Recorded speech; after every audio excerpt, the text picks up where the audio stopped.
Radio. You're listening to PetLifeRadio.com.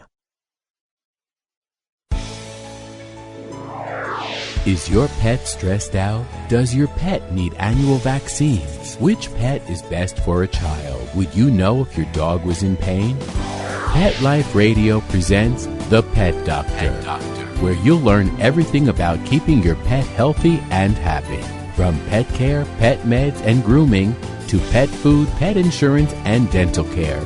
This is the place to find out everything there is to know about pet wellness. Whether you have a dog, cat, reptile, or rabbit, you'll find answers for your pets straight from the vets. Because your pet health matters. Please welcome your Pet Doctor host, veterinary media consultant, and veterinarian, Dr. Bernadine Cruz. If you've ever said to yourself that you'd love a career that combines your love of animals, a desire to improve the health of people as well as animals, and one that challenges your mind, you don't have to be a veterinarian. You might want to consider the field of veterinary technology. Registered veterinary technicians are skilled professionals that work in veterinary hospitals as well as in the field. They play an essential role in research laboratories and diagnostic companies. The RVTs are also in the military as well as help to protect the environment with the work they do with wildlife conservation. Today's guest is Cherylann Gieseke, a registered veterinary technician at the Mayo Clinic in Minnesota. We'll be right back after this message.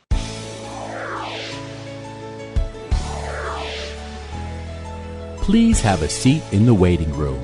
The doctor will be with you shortly, right after these messages.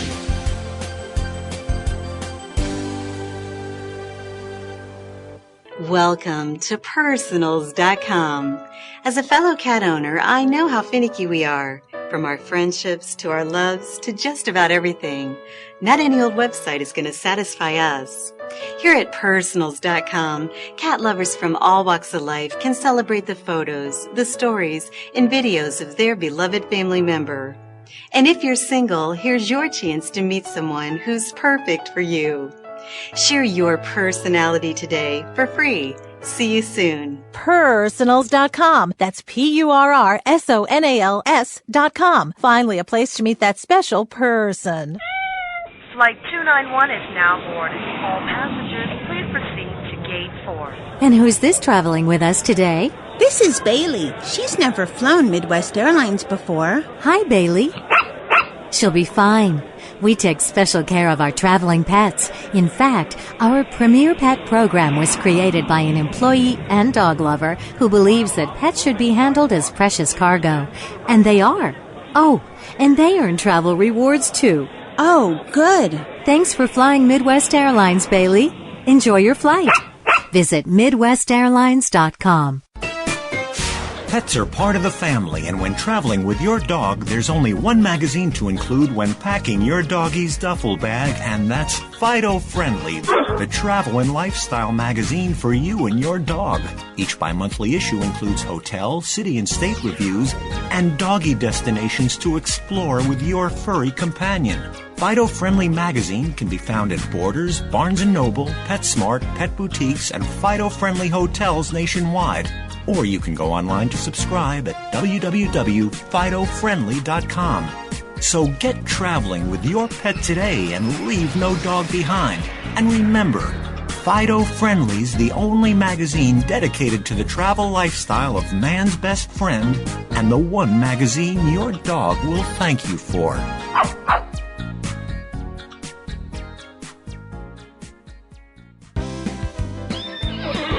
Stop what you're doing and start horsing around.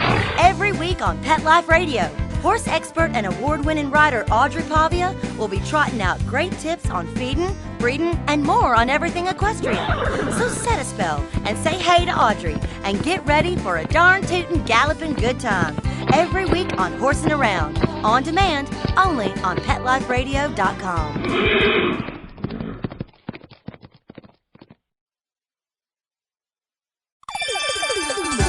Let's Talk Pets on PetLifeRadio.com. Welcome back to the Pet Doctor on Pet Life Radio with Dr. Bernadine Cruz. The doctor is in and will see you now. Well, Cherylann, thank you so much for being with us today. You just have a fascinating job. How did you get into research? Well, part of being a vet tech student is doing an internship, and my internship happened to be at the Mayo Clinic. When I took it, I was just thinking of getting through my internship and graduating, but the career that I found, the excitement, the variety, the fact that they could use me and I was working. It was so exciting. I decided to stay in that field. So this is the Mayo Clinic, correct? It is, yes. So many people might not think that they would be using animals at the Mayo Clinic. What are some of your responsibilities? Well, to be honest, almost every hospital has a biomedical research going on because, part of a hospital's mission is to end disease. And using animals in biomedical research is one way to go about that. So the animals need to be taken care of. So the veterinary technicians or veterinary technologists, they do basic rounds. They help out in surgery. They care for the animals. They assist the researchers who have animals on study. There's quite a variety of things to do. What are some of the various animals that you work with? 95% of the animals that are used in research are rodents, mice and rats. But there are quite a variety of animals, from guinea pigs, all the rodents, the mice, rats, guinea pigs. There's rabbits. We work with frogs. There's large animals like pigs and goats. There's occasionally horses and donkeys. There are dogs and cats. There's ferrets. We've had studies with opossums, alligators. It just sort of depends on what the best animal model is for the disease that they're studying. Alligators. I don't know if I'd want to be involved in that particular study. You learn some very creative ways of working with things.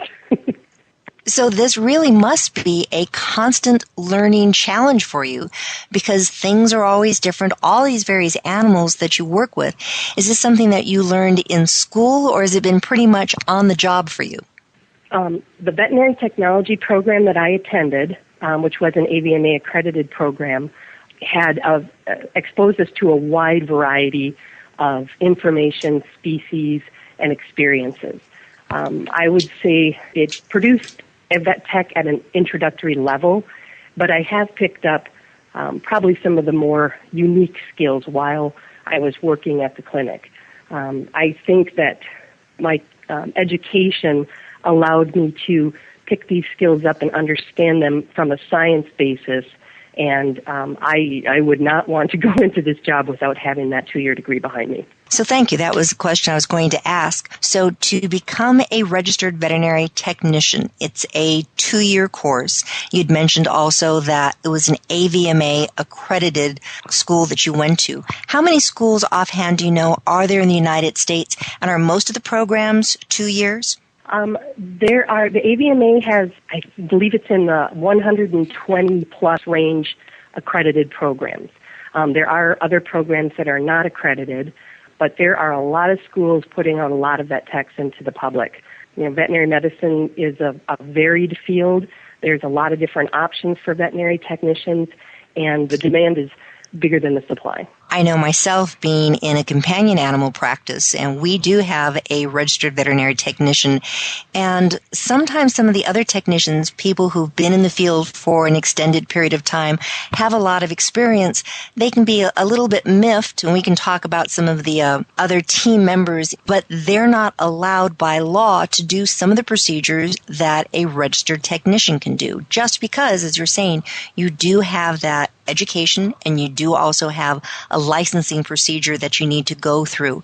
Since you went through that schooling situation and your internship happened to be at the Mayo Clinic, how about some of your classmates? Where did they go? What are they doing with their careers? I had a lot of my classmates that went into small animal medicine. So they work in a small animal clinic. Being that I went to school in southern Minnesota, there's also a lot of farm land around here. And there's a good majority of the people worked in either mixed clinics or large animal clinics as well. So there weren't a whole lot of us that went into, what you might consider an alternative type of career for veterinary technicians. Most of them stayed within a clinic structure. Why did you stay in what you're doing? I can imagine it is absolutely fascinating. Don't you miss, however, not working with cats and dogs? I really like the fact that I am making a difference, not just in animal lives, but in the lives of people, because the animals that I'm working with are being used to help solve medical problems. And when I see people walking around in the clinic and I know that the work I'm doing might be helping them to get better, that really is a very fulfilling thing. And, I get to work with all kinds of animals at Mayo, and I think that my interactions are very satisfying, and so I don't specifically miss working with pets. Because you have your own pets at home, I'm sure. I do. One of them is being quite naughty right now. But yes, of course. I have my own pet. Yeah, that's kind of typical, isn't it? You're mentioning right now working with all of these various animals and knowing that they're helping people. Animal research is an area filled with tremendous amount of controversy. There's so many people so adamantly opposed to the use of animals, saying, well, why can't we just use a computer model? Why can't we just use cell culture cells that are in petri dishes? What are your views being a registered veterinary technician and the use of animals? Well, I believe that it is necessary, and I think that if it's done according to the regulations that are out there, of which there are very many, that it is appropriate and it is well worth doing.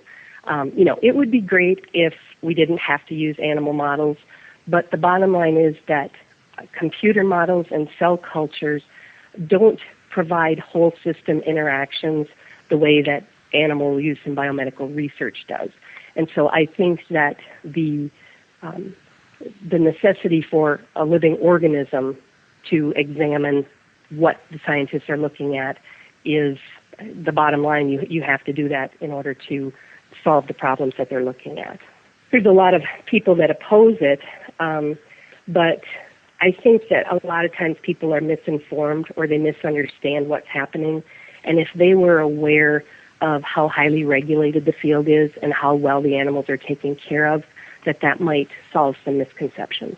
Well, Cherylann, as you were talking about these various animals that you're using and the amount of regulations that are there trying to make sure that they are handled as humanely as possible, but I think a lot of people don't understand is that you really do need to keep the stress that these animals are under really to a minimum, since stress affects so many of their body systems as it does ours, oftentimes in very adverse ways. So you working with these animals, I'm sure you there as a professional are making sure that all your doctors, MDs as well as veterinarians, are treating them with as much empathy and compassion as possible. And that's an excellent point, Dr. Cruz, because the bottom line is if you want to use something as a model for your research, you want to get rid of all variables so that you can study exactly what you need to study. And things like stress or pain or not having proper food or water, that is a variable that messes up the animal model. So not just from a humane standpoint, but from a scientific standpoint, the animals need to be treated well so that they react physiologically in an appropriate manner. So you're absolutely right. My job is to make sure the animals are healthy and happy so that they are good animal models. You have such a specialized area that you're involved with. Being a registered veterinary technician, what are some of the other specialty areas that your career is allowing you to get into? I know you're not into it, but there are others who have gone into these other specialized areas. Could you comment on that a bit? Oh, I can, because there's so many of them. Veterinary technology is just been expanding in leaps and bounds, and I have colleagues that are educators. They work in the veterinary technology programs. I have colleagues who work in industry, either as sales reps or, in product development. There's government work, taking care of military animals, working for the USDA with disaster relief or preventing disease outbreaks. There's vet techs that are business owners. Dog grooming, boarding, pet sitting. People that want to be speakers or technical writers. In expanding into the business area, vet techs that are working as executive directors for state organizations. And, also, if you look at clinic situations, there's so many clinics that are dealing with specific species or, specialties based on geography, that there's just as much diversity in the clinic settings, too. So, I could probably go on and on, but there's a lot of variety out there. So you can find what interests you and find your niche in this field. What I find is fascinating is many people don't realize that there are quite a few different specialty organizations, colleges for veterinarians. So you could become a registered veterinarian that goes into dentistry or goes into cardiology, internal medicine, or into behavior. But also now for veterinary technicians, those same type of academies are available for you to specialize in. So I know they have veterinary technicians who are now anesthetists. So they are controlling, just like having a nurse anesthetist. That's easier for me to say, to oversee an animal being under anesthesia. Dental technicians, dentistry in animals is just expanding. The root canals, they're doing it in tigers as well as, in dogs. So dentistry is really fascinating. Then there's internal medicine, equine veterinary technicians. Those are on the track, as well as the mobile veterinary clinics that are out there taking care of the horses in your backyard. So it is just fascinating. So you don't have to be a veterinarian. You can still be out there and really be a part of the team. Again, could you mention how many years of schooling and what's the background before you get into that schooling? Well, most of the programs allow you to enter with a high school degree. They want to make sure that you have a solid understanding of math and science, because the programs are they're very difficult. There is a misconception sometimes that vet techs are the people that pet the puppies and the kittens, but it's about science. It's about technical knowledge that you learn, and the programs typically are 2 years long. There are a number of 4-year programs in the country. When you graduate from those programs, depending on the job you go into, you may need additional training. In biomedical research, I got my job with my 2-year degree, but once I was on the job for a while, my employers requested that I take a certification exam to become ALAS certified, the Lab Animals, American Association of Lab Animal Science. They have different levels of credentialing that proves, minimum standards type of thing.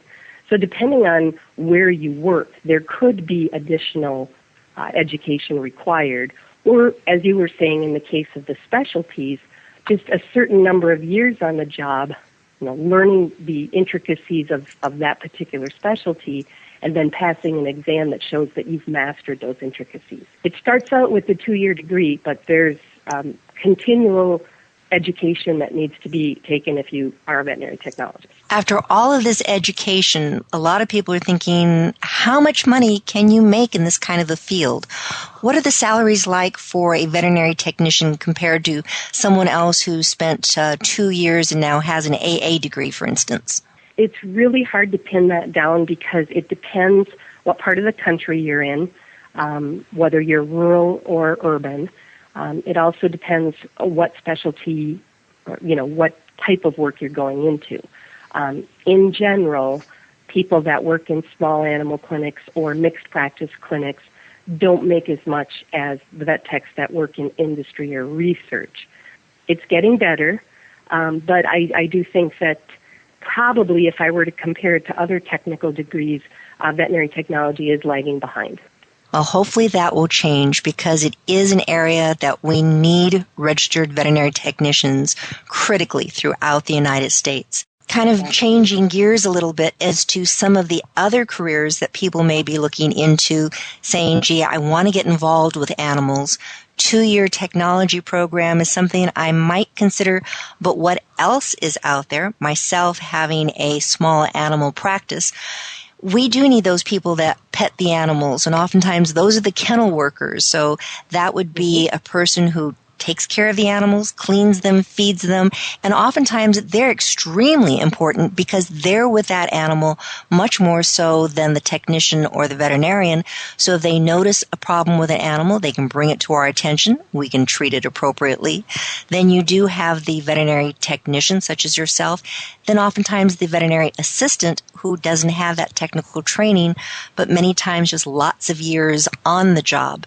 Veterinary hospital managers, you mentioned that some of the RVTs are hospital managers.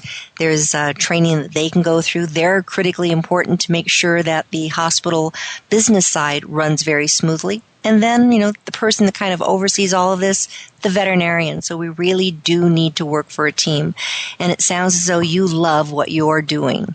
I do, and there's a similar structure in research. It does come down to team effort. You have the veterinarian at the top that is overseeing the operation, veterinary technicians, veterinary assistants, the kennel workers, the desk people, and every single one of those jobs is critical to a well-functioning situation, whether it's a clinic or a research scenario. I think the teamwork concept is so important for even, the general public to understand that each of these players has a specific role and they're different, but they all work together for the best case scenario for animal care. Well, Cherylann Gieseke, you've given us some great information. If people want more information on how to become a registered veterinary technician, do you have some sites that they could go to? The National Association of Veterinary Technicians in America, NAVTA, has a website that has all kinds of great background information on veterinary technicians. The American Veterinary Medical Association, the AVMA, has lists of programs and locations for them. Each state has their own state board of veterinary medicine that probably has a website that would let you know what the laws are for your state as far as practicing veterinary technology. And those are the big ones. You could probably get a lot of information out of those sites. And when in doubt, ask your own veterinarian. If you have a cat or a dog or a horse, I'm sure they can give you information too. So if you want a challenging career, one that you care about animals, enjoy working with your hands, possess some good basic math skills, good at making some decisions, because decisions oftentimes come down to you making them now, like working with people and handling responsibilities, a career in veterinary technology may be just the right job for you. So my guest today has been Cherylann Gieseke. She is a registered veterinary technician working at the Mayo Clinic in animal research. Thank you very much, Cherylann, for being with us. You've given us just some great information. Thanks, Dr. Cruz. I had a great time. Well, stay tuned. After this short message, we'll be back with Mary Andell from the Orange County Register talking about some books in review. Hold on. We'll be right back.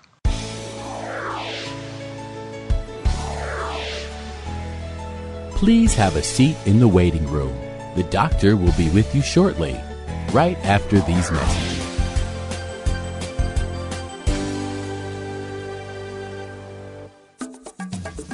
Ready to take a walk? Not just you, but your whole family.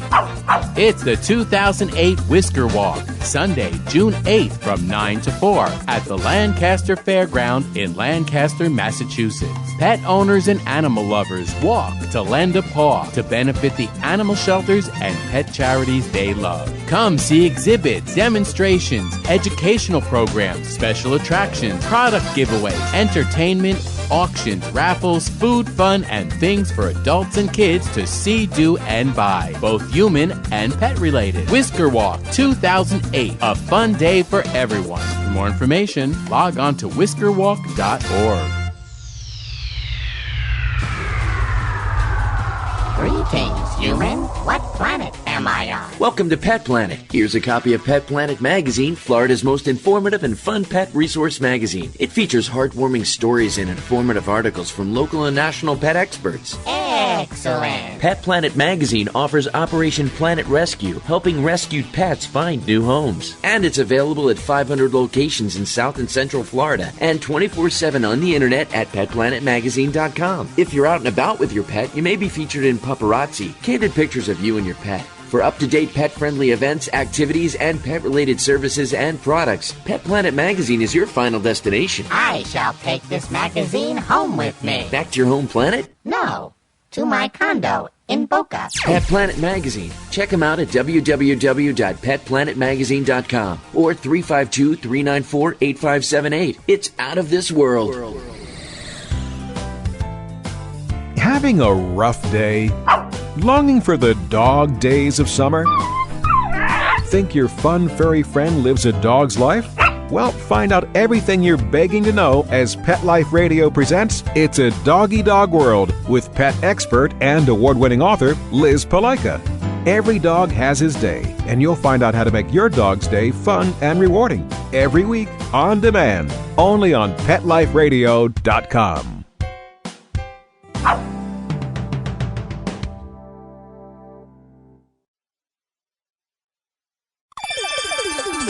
Let's Talk Pets on PetLifeRadio.com.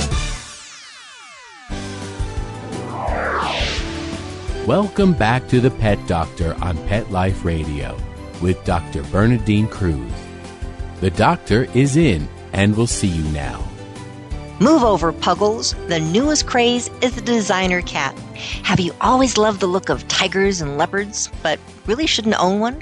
Well, breeders are now breeding domestic cats to some of their wild relatives and producing some gorgeous kitties. But are these kitties just bigger fur balls, or does their louder purr hide a potentially dangerous flaw? Marianne Dell, columnist for the Orange County Register in California, will discuss this new trend in selective breeding along with her monthly pet-related book review. So, Marianne, thank you very much for being with us today. You're welcome, Dr. Cruz. As always, it's good to be here. And you have some great books for us today? Of course. Well, I need some new ones. Okay, well, I've got some new ones and some not quite so new ones, but good ones. All right. So what should I pick up first at the bookstore? Well, this is a great little story. It's called The Chocolate Cat. Ooh, and yummy. It's by Sue Stainton with some very beautiful illustrations by Ann Mortimer.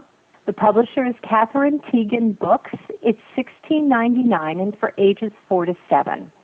And it's a story about a chocolatier in a very dull little village. And he's a very dull chocolatier, if you can imagine such a thing, working with chocolate all day, and you're a dull person and you don't care about what you do. He really doesn't like his job. He's not particularly happy. And his cat, who shares the chocolate shop with him, isn't particularly happy either. And we know how that goes as pet owners, right? We do sort of influence our pets' feelings a lot of times. And one day, the chocolate maker makes these little chocolate mice with pink sugar tails. And the cat looks at them and thinks, those are absolutely beautiful. Now, the cat doesn't eat them. He decides to take them to other people to eat. And he takes them to various people in the village. And when he takes them to them, suddenly their lives, their stores, whatever they're selling, becomes sort of magical when they eat these mice. And eventually, the cat manages, through distributing these beautiful mice that his chocolatier owner makes, to change the life of the village. And it becomes no longer drab, but a wonderful place with all kinds of good things going on. And it's, it can be, this book can be that, a nice, cute little story, or it can also be an allegory talking about how if you don't give up, if you remain optimistic, you can create wonderful things in your life, and attitude really has so much to do with how the world spins for you. I love it. Attitude definitely makes a major difference no matter what's going on in your life. But I can just imagine this kitty with this little mouse in his mouth and taking it to the neighbors. They might initially not appreciate it. I know every once in a while my kitties get outside and they tend to bring me little presents, but never a chocolate mouse. Maybe for Mother's Day they might do that. Yes, kitties don't ever bring us anything quite so nice as that, do they? That we No, would they appreciate. don't. And I'm glad that you mentioned the cat does not eat these little chocolate mice, because we know chocolate, cats, and dogs is not a good match at all. That's right. And that's another neat little side part to this book. You know, the cat doesn't eat the chocolate, and isn't it nice that he knows that? Smart kitty. Yep. So this is The Chocolate Cat by Sue Stanton, $16.99 for ages 4 through 7. And what other yummy things do you have? Oh, right. This one is a great little book for all kinds of ages. It's for about 5 and up as far as the reading level goes. It's called W is for Woof, a dog alphabet. And it's a series of alphabet-type books that have various subjects. This one is all about all things canine. It's by Ruth Struther, published by Sleeping Bear Press, and it's $17.95. And for each letter of the alphabet, the author explains something about the dog's world. So, for example, S is for strays and shelters. And on one page, she will have a simple little poem, like this one is, some dogs are lucky, they have loving homes. Others have nowhere to go, so they roam. Shelters step in with wide open arms, keeping these rovers safe from harm. Very simple explanation of what shelters do that a lower level or younger reader could read. Then on the facing page, she has a several paragraph narrative that older readers could read, that parents could read, and either read to their younger children or paraphrase for them, that goes into greater depth. The S narrative about shelters and strays, for example, talks about how shelters are overflowing with strays, how the solution to this primarily is spaying and neutering. And so she also talks about how many animals are euthanized every year. My dog wants to take part in the conversation, obviously. He's reading the pages, yes. That's right. He's trying to butt in here and tell me that he likes shelters because that's where he came from. But it's nice because she really educates with this book. She has the cute little rhymes, which are, you know, great for younger readers, younger kids. But there's really some good education and some good information in it. She talks about behavior, therapy dogs, grooming, working dogs, what kind of work they do, and why maybe they don't make the best pet for everybody. So it's really a nice little primer. Actually, even just for someone who's a family who maybe has never had a dog and is considering getting one, it's a nice book to start with, to just sit down and read together and gather some of the information that's in it so that you can think and make an informed decision. This sounds wonderful. Now, does Ruth Struther also have one for cats? I believe there is a cat's book. I'm not certain it's by her. I think they're by different authors. But there's quite a few different topics. A fun, unique way of teaching children and learning how to read and learning about animals. Absolutely. You very, find very great fun. books. Yeah. I'm not sure how you find them. Oh, I have my ways. And, you know, one of the things is I've collected kids' books about animals, particularly dogs, for years. I just love them.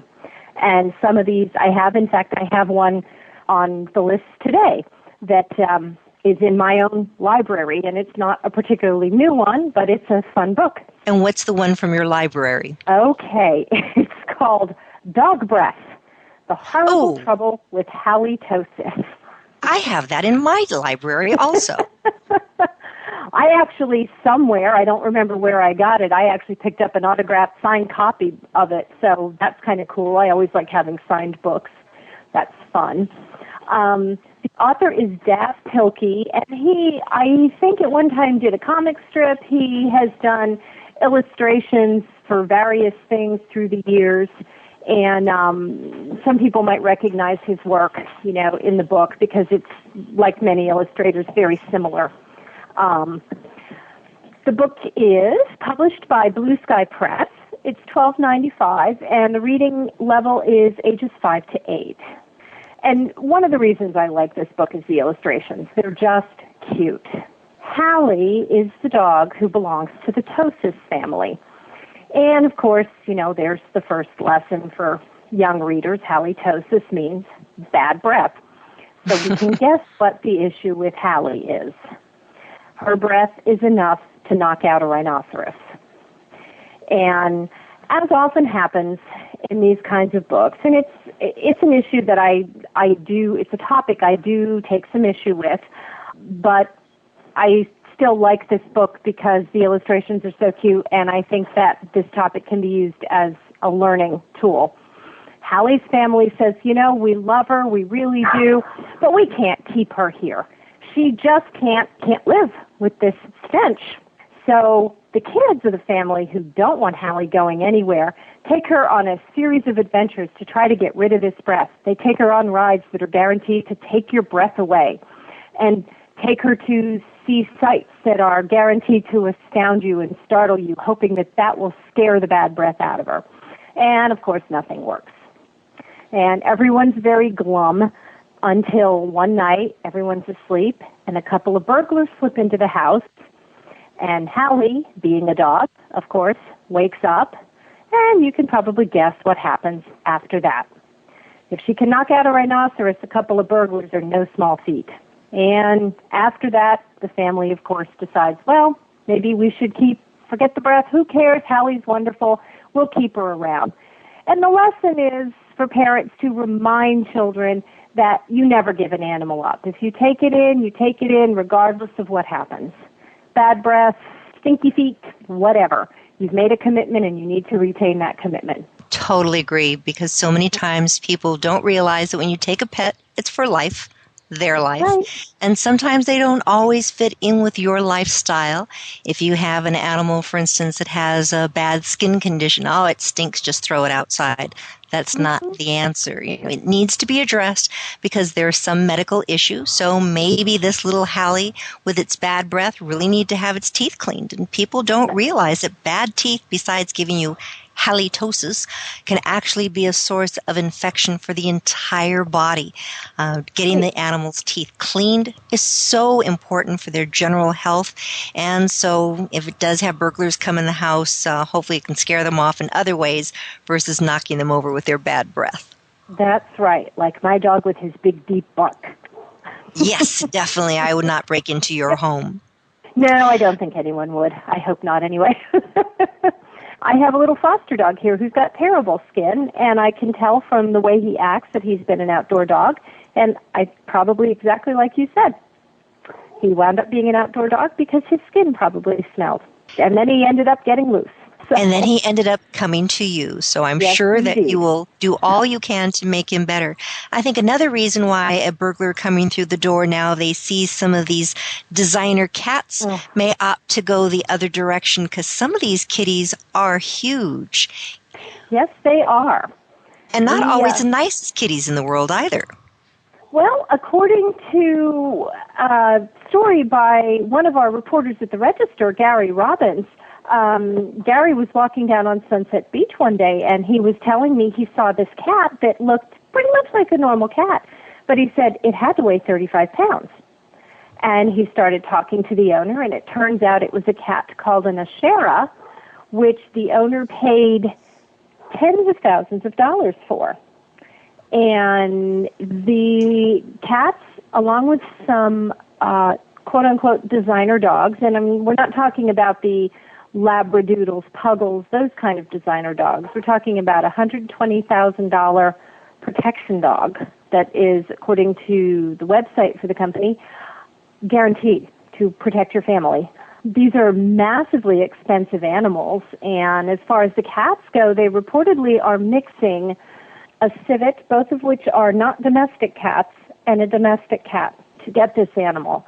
And Gary found a family in South Orange County who purchased one of these because it was, another of my pet peeves here, it was being auctioned off at a charity event. And nobody bid on the cat, but the family's children fell in love with it, and they wound up buying a cat from this company and paid, again, I believe $22,000 for the cat. And one of the comments that one of the parents made was how, it's a little bit different, but so far it's been okay. But, obviously if it did something to one of our kids, we'd get rid of it. Well, what were we just talking about? Pet ownership, taking on responsibility for an animal being responsibility for life. And anyone who's worked with or owned a hybrid dog, a wolf-dog combination, knows that many of these animals are so uncomfortable in their own skin that putting them in the confines of a living situation, particularly somewhere like Southern California where there's no room to roam, nor is it safe to roam, these animals are miserable. And they end up being turned over to sanctuaries. Tippi Hedren up at Shambhala has some of these wild domestic cat mixes that have been turned over to her because people abandoned them or couldn't deal with them any longer. I've had the opportunity myself to work with a Savannah cat, and a Savannah cat, I can't remember exactly what the combination is, but it was gorgeous. It was a very young cat, an extremely strong cat, and though it looks somewhat like a domesticated kitty, and yes, part of the genetics is from a very well-behaved, long, over centuries of time domesticated animal, mixing in that wild blood, they really are animals that are not domestic cats in behavior, attitude, the way they interact with the family. They can be dangerous, and this particular cat had to be declawed. The owner at that time wanted to have the teeth trimmed down. We said, oh no, don't do that. You need to speak to somebody, a behaviorist, because these cats can be so strong and very aggressive. As you said, these animals sometimes are then relinquished to preserves or shelters and trying to give their problems away. And it's just not fair. There are so many thousands and thousands of cats, domesticated cats at shelters that need homes, and the price tag for these kitties is so high. Are you aware of any medical conditions that they have? I'm not. You know, the interesting thing, there's a debate going on that some people are saying these Ashera cats actually are Savannahs. And, you know, I'm not enough of an expert to say whether, you know, who's right and who's wrong there.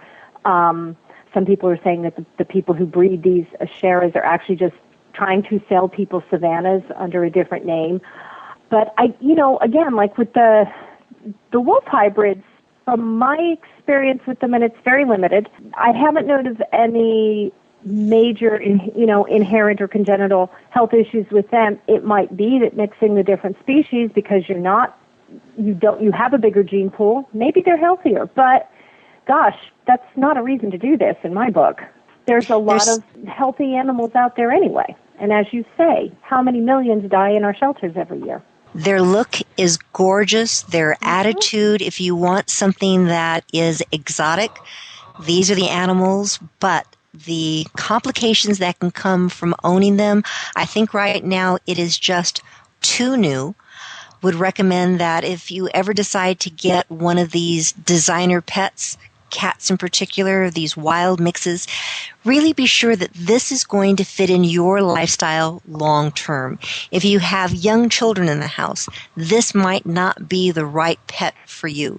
So always do your homework. Talk to people who've owned one for a period of time to see if they're still enamored of having this wild mixed breed after they've had it for maybe 3, 4, 5 years. And if they do like it, go visit for a period of time. See if maybe you can borrow the kitty for a while. But do your homework, because it is a sad situation. It's not something that you can just dispose of, give away your problems to somebody else. No, and the dog agrees. He does. If somebody wanted to learn more about you and your pet column that you have in the Orange County Register, where should they go? Well, they can buy the Register on Mondays, and we have 2 pets pages every Monday in our life section. And they can also go online to www.ocregister.com and look for the pets page. Marvelous. Well, we've been talking today to Marianne Dell of the Orange County Register. This is Dr. Bernadine Cruz. You've been listening to The Pet Doctor on PetLifeRadio.com with Puppy in the back. Which pup is that? That is Sly. It's Sly. Hopefully... That is my chow mix Sly. Hopefully Sly comes back next week to learn what more we have to say on The Pet Doctor. If you ever have questions, best thing to do is ask your primary care veterinarian. But you can always contact me at The Pet Doctor at PetLifeRadio.com, and I'll get back to you. So thanks again for listening. Have yourself a great evening. Take care. Bye-bye. Pets can be a wonderful addition to your life. Because they're a member of the family, keeping them healthy and happy is important. Pet Life Radio presents The Pet Doctor, with veterinary media consultant and veterinarian Dr. Bernadine Cruz. Whether you have a dog, cat, reptile, or rabbit, you'll find answers for your pets straight from the vets. On demand every week, only on PetLifeRadio.com.